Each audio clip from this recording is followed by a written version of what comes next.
안녕하세요, 성도 여러분. 지난 주일 설교 끝까지 신실하게 들으시면서 마음에 남았던 울림 다들 기억하시죠? 한 사람의 인생이 그 마지막 순간에 어떻게 평가되는지를 보여주는 정말 강력한 이야기였잖아요. 오늘 이 시간을 통해 그 의미를 다시 한번 깊이 곱씹어 보면서 우리 삶의 마지막은 과연 어떤 모습이길 바라는지 함께 생각해 보면 좋겠습니다. 자, 그럼 아주 직접적인 질문으로 한번 시작해 볼까요? 만약 오늘이 내 인생의 마지막 날이라면 나의 삶은 과연 어떤 한마디로 요약될 수 있을까요? 좀 묵직한 질문이죠. 선지자 엘리사의 마지막 모습 속에서 이 질문에 대한 힌트를 한번 찾아보겠습니다. 이야기는 열왕기하 13장에서 시작됩니다. 위대한 선지자 엘리사가 죽을 병에 걸려 자리에 누워있는 장면이죠. 그런데 그 임종의 자리에 아주 다급한 마음으로 한 사람이 찾아옵니다. 바로 당시 북이스라엘의 왕이었던 요아스였어요. 한번 생각해 보세요. 생명이 꺼져가는 그 마지막 순간에 보통 사람이라면 자기 자신에게 자기 고통에 집중하기 마련이잖아요. 그런데 정말 놀랍게도 엘리사는요, 자신의 죽음이 아니라 오직 이스라엘을 향한 하나님의 뜻에 온 신경을 집중하고 있었습니다. 그리고는 찾아온 왕에게 아주 이상하면서도 강력한 마지막 시험을 내립니다. 그리고 바로 여기서 이 이야기의 가장 중요한 갈등이 딱 드러납니다. 자신의 모든 것을 건 엘리사의 온전한 신실함, 그리고 그에 반해 주저하며 마지못해 따르는 듯한 요아스 왕의 미지근한 순종.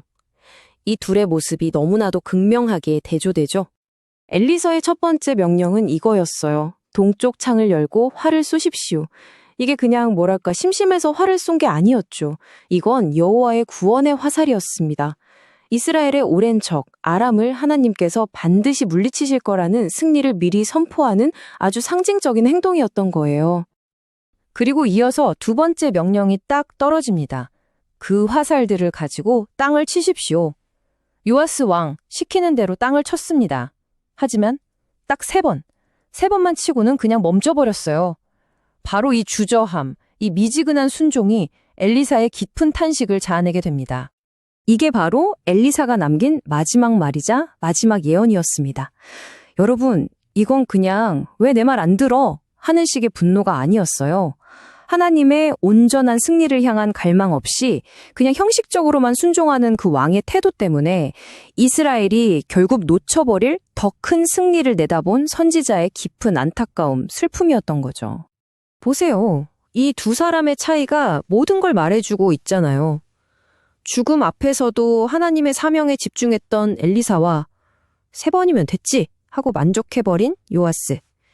우리의 순종이 어디까지 가느냐가 결국 하나님의 역사가 우리 삶에 어디까지 펼쳐질지를 결정한다는 걸 보여주는 정말 중요한 장면입니다. 자, 그럼 이제 이야기의 또 다른 한 축을 살펴볼까요? 바로 유산에 대한 이야기입니다. 사실 요아스 왕이 엘리사의 임종 앞에서 절규하며 외쳤던 한마디에 정말 엄청난 의미가 숨어 있거든요. 아시다시피 요아스는 그리 신실한 왕은 아니었죠, 그쵸? 그런데도 그런 그의 눈에도 똑똑히 보였던 겁니다.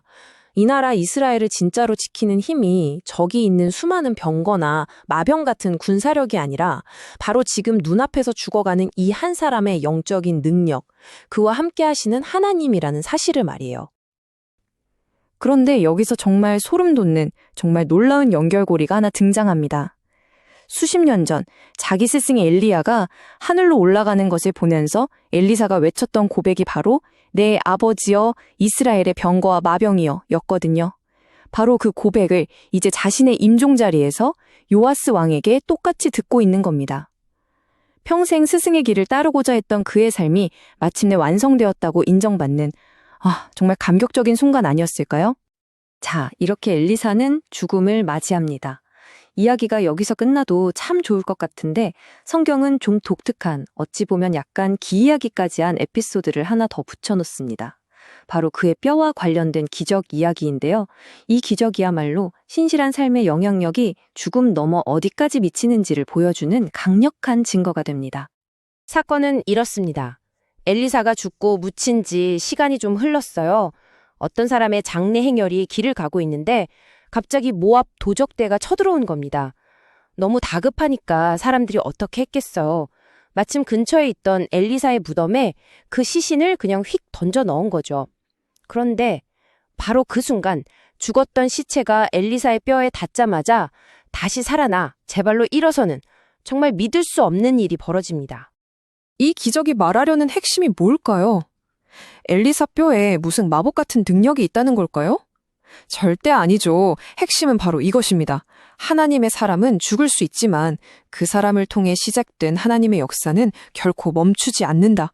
그가 평생 쌓아온 기도와 순종의 유산이 그의 죽음 이후에도 계속해서 생명을 일으키는 통로가 된다는 강력한 메시지인 겁니다. 이게 바로 우리가 붙들어야 할 궁극적인 소망 아닐까요? 믿음으로 살아낸 우리의 삶은 결코 헛되지 않아서 그 선한 영향력이 죽음이라는 한계 너머까지 이어진다는 것. 요한계시록의 주 안에서 죽는 자들은 복이 있도다 라는 말씀이 바로 이런 의미인 거죠.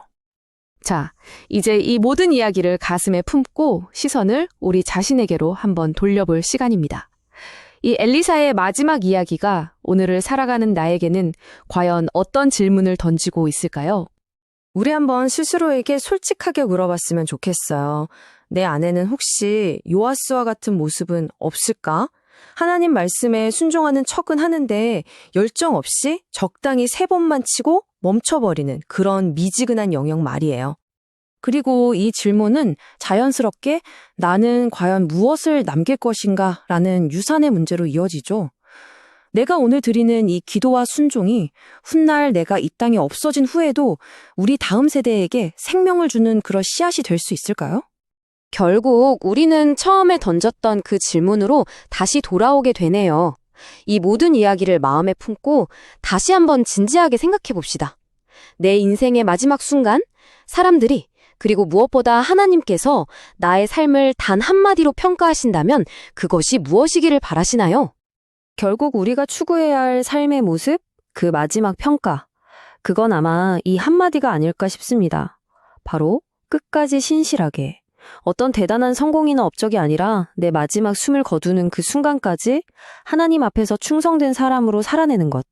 이번 한 주, 그리고 우리의 남은 모든 날들이 이 분명한 목표를 향해 나아가는 복된 여정이 되기를 함께 기도하고 소망합니다.